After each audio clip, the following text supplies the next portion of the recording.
I don't even know what to say anymore. I feel like Katie Joy is the gift that keeps on giving.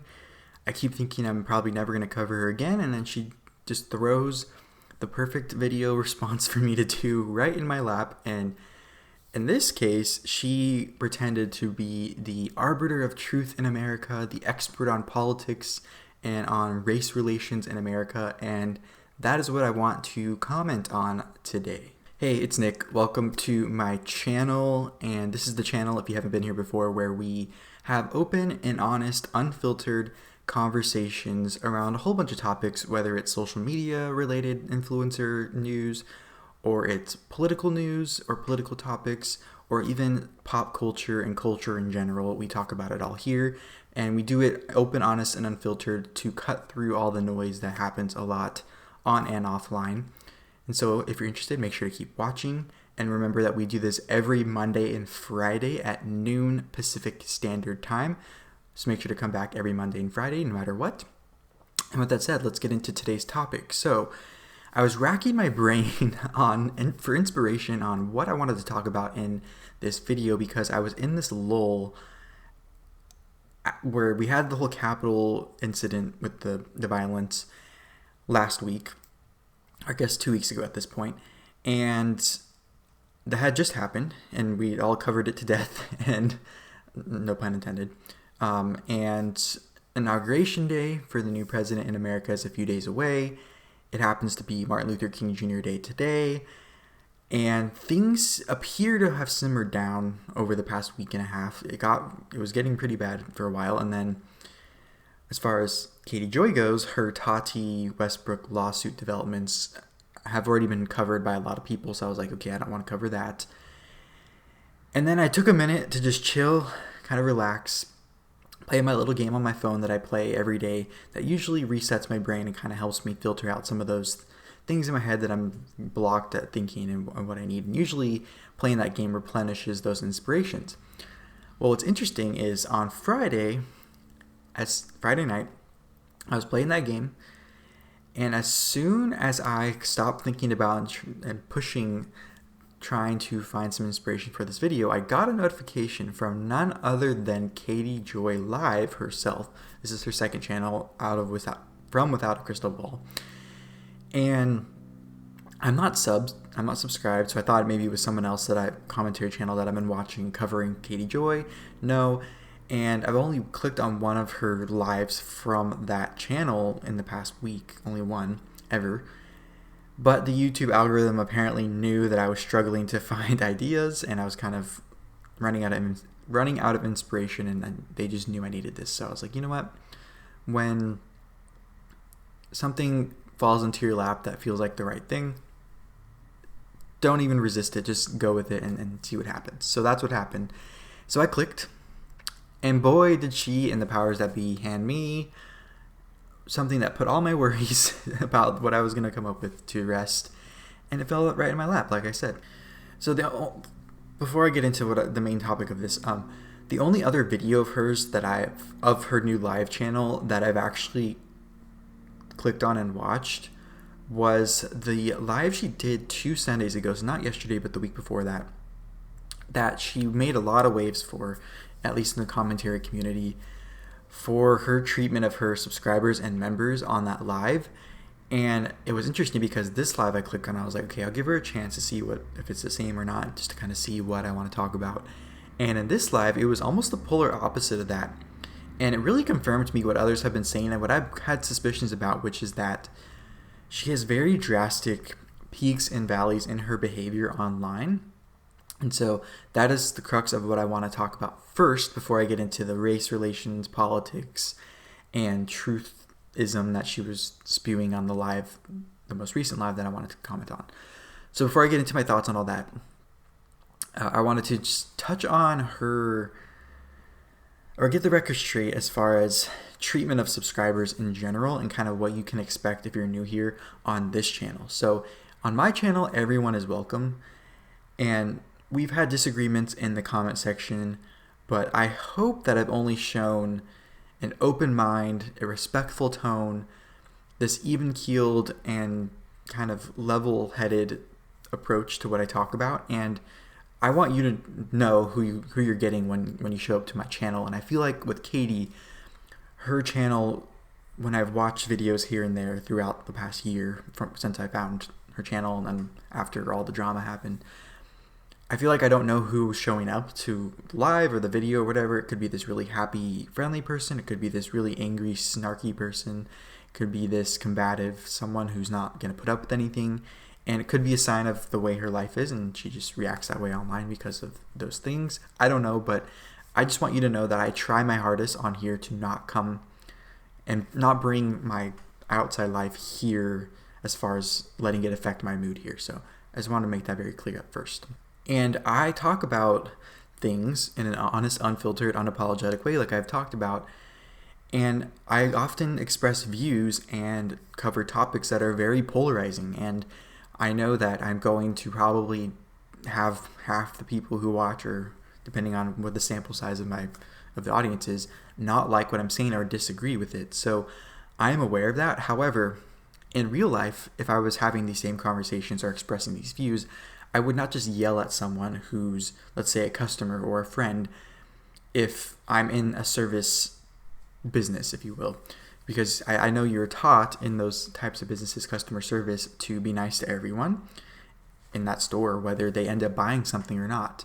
And so if they are buying something and you treat them bad, don't be surprised when people stop showing up. And to me, that is what happened with Katie in the 2 lives ago that I've seen, where someone joined as a paying member and she still banned them for saying something she didn't like. And it's like, if someone's paying you to say something mean about them, they don't have to read, I mean, as far as I know, they don't have to read your message or express it on their video. So I don't know why she didn't just take the money, say thank you for the membership, and I disagree, and then move on. I don't know.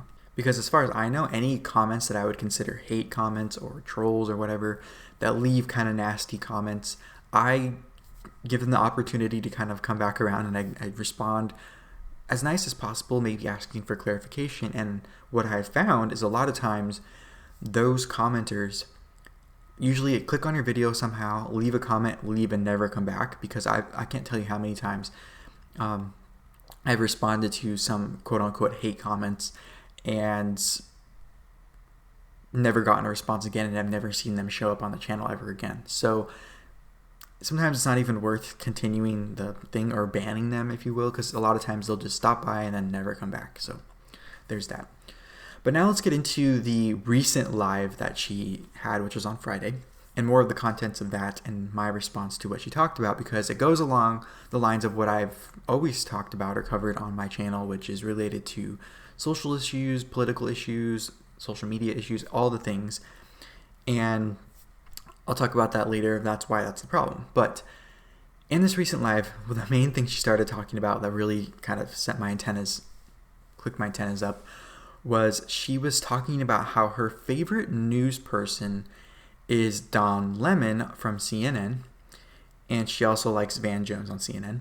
And she was talking about how they were crying when Joe Biden won the presidential election here in the United States, and they were crying, from what she said, because they felt all the lies and the racism and the homophobia would now stop with a Joe Biden presidency.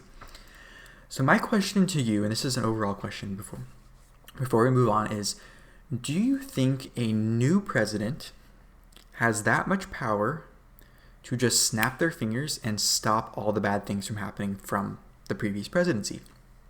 And if it does not, and if it doesn't stop happening the way Katie implied in her live, the way she thinks it does, as far as Joe Biden comes in and just fixes everything right away and everything just stops, do we get to blame Joe Biden now for everything that is done under his watch, the way they blamed President Trump under his watch? So let me know in the comments whether you want to do it now or later. But if you are going to head down to the comments right now, make sure to, if you're still watching this far in the video, make sure to give this video a thumbs up, a like, an upvote, a rumble, on whatever platform you're watching, to let me know that you are still watching and that you like what you see. So now let's get into that whole part of the whole race and politics thing. So Katie then went into a story in relation to Martin Luther King Jr. Day, which is today.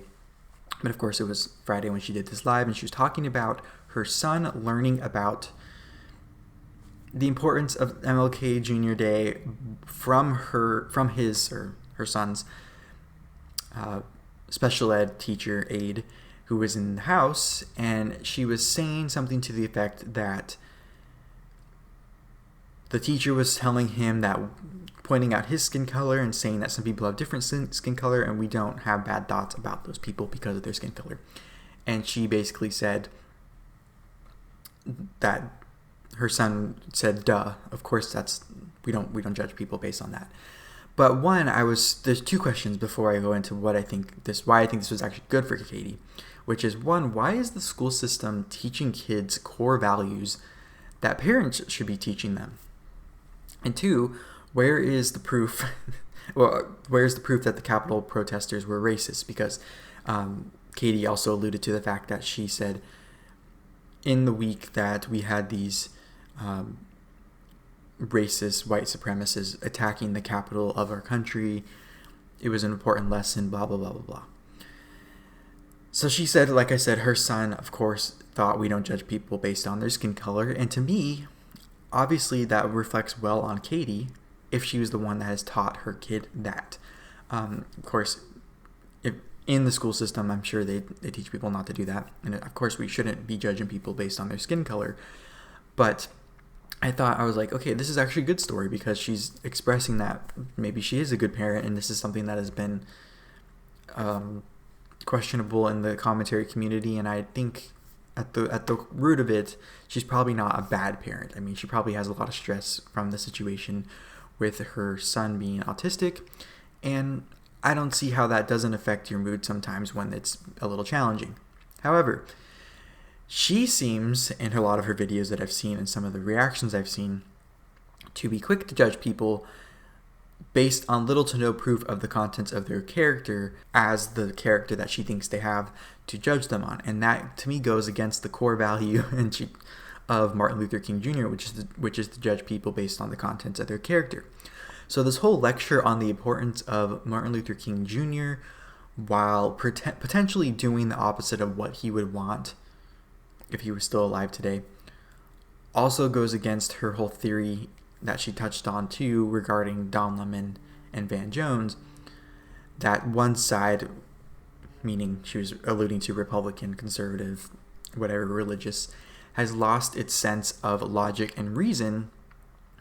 That whole theory that she pointed out like 2 seconds before was disproven in the same live not even a few minutes later. So then she goes into saying that she said she lives in a very conservative, racist town, but then alluded to the fact like a few minutes later that they have a hodgepodge of a neighborhood, meaning basically there's a lot of diversity in the neighborhood in many ways, whether it's from background or from country of origin or politically or job-wise.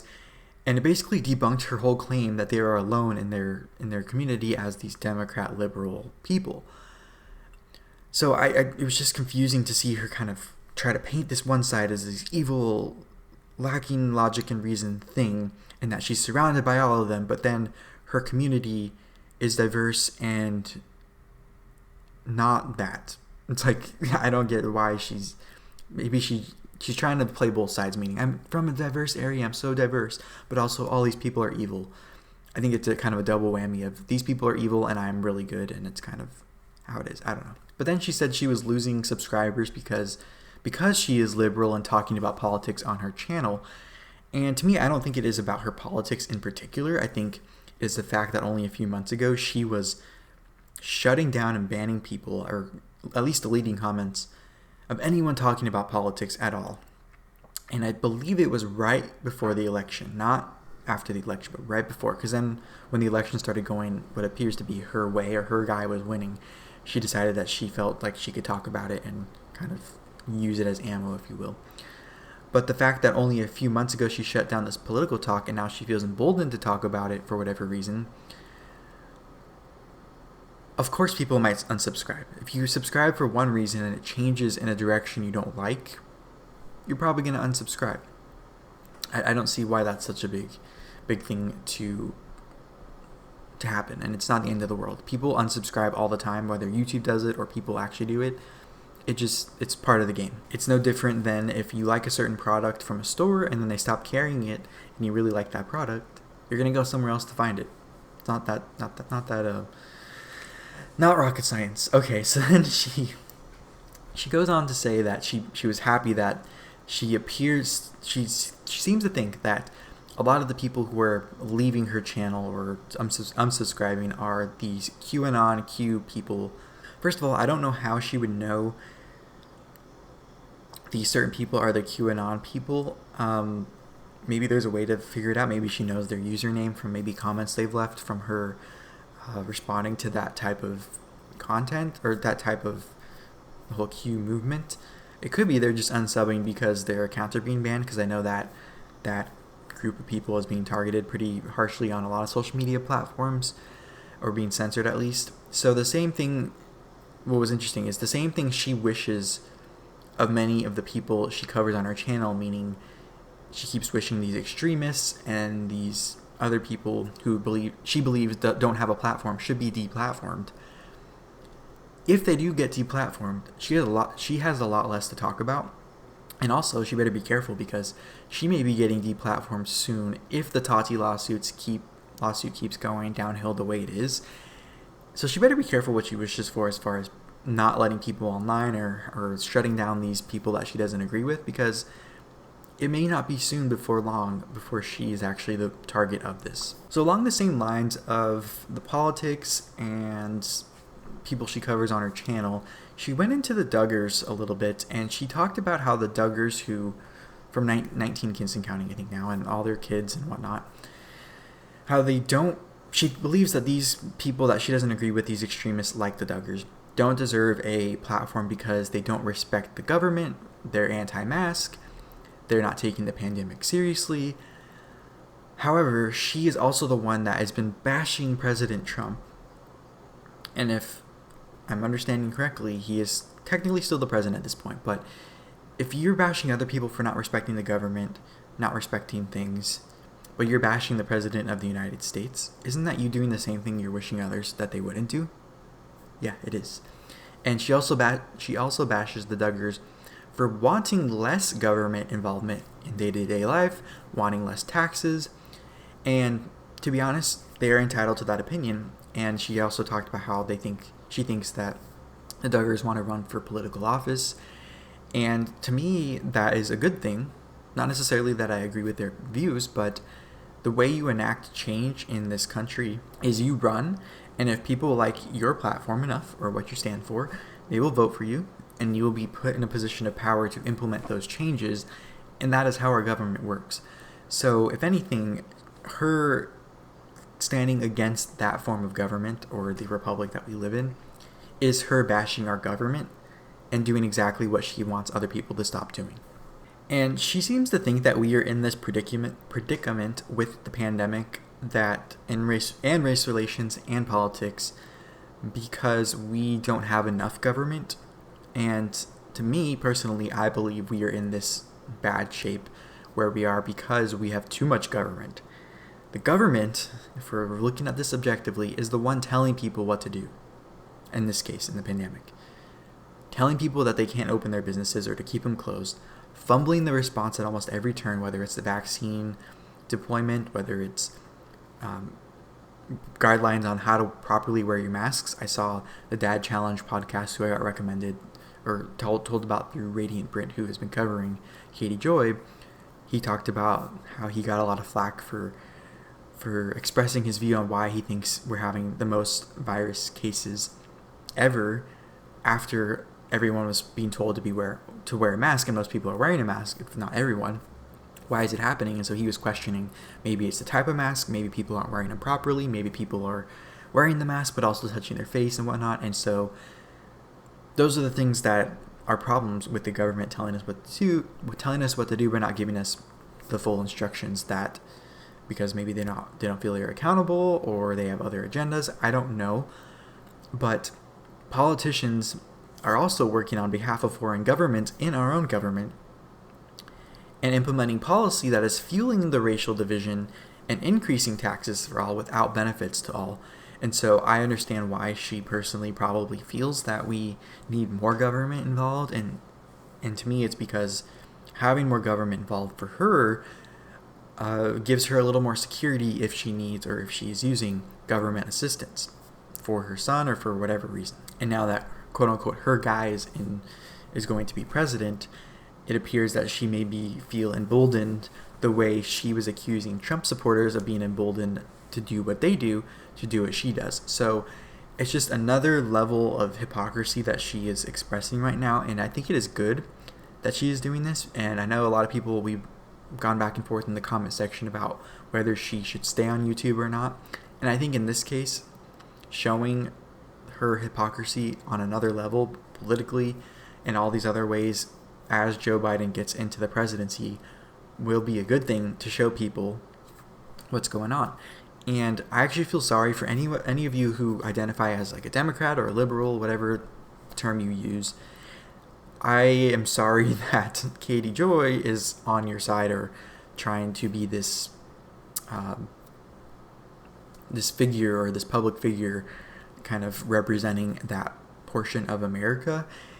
And if anything, I think it is good for someone like her to keep talking the way she is, because personally, I'm not on her side per se, but having someone like her representing the other side, if you will, is good for my arguments, because I can point to an example of someone who is kind of giving the other side a bad name. So there's that. So we can probably have a more nuanced discussion about this in the comment section down below. But if you have made it this far in the video, thank you so much for watching. Thank you so much for liking, thumbs up, upvoting, rumbling this video. And if you have not already, and you liked what you saw here, make sure to subscribe to this channel on YouTube, to this channel on Rumble, on Parler when it comes back, on Gab, Minds, wherever you're at. And make sure to come back every Monday and Friday at noon Pacific Standard Time for new videos in this realm. And make sure to head to the comment section, and I'd love to chat with you there. So with that said, I will see you in the next video. Bye-bye.